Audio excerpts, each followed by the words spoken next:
ہوتے ہیں تاکہ وہ سیدھا دیکھے, ادھر ادھر دیکھ کے ڈسٹریکٹ نہ ہو, بیکاز جب وہ مین روڈ سے گزرے گا تو وہاں پہ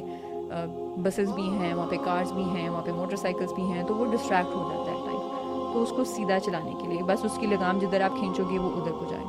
اسی طرح سے ہم دیکھیں کہ کولو اگر آپ نے کبھی دیکھا ہو, جہاں پہ ڈفرینٹ قسم کے تیل نکلتے ہیں, سرسوں کا تیل کبھی آپ کولو سے لینے گئے ہوں, جہاں پہ کولڈ بریسٹ آئلس ملتے ہیں تھوڑی سستی قیمت میں,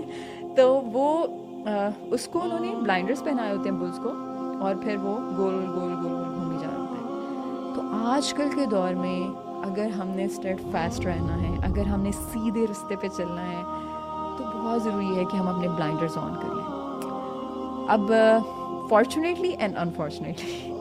nothing unfortunately, I would say fortunately, الحمدللہ, اللہ تعالیٰ کی ذات نے انسان کو ایک فری ول دی ہے. مطلب اللہ تعالیٰ نے ہمیں جہاں پہ انڈیپینڈنٹ بنایا وہاں پہ ساتھ ساتھ بہت ساری ڈپینڈنسی بھی دی ہے, اور اسی وجہ سے ہمارے پاس جو چوائس ہے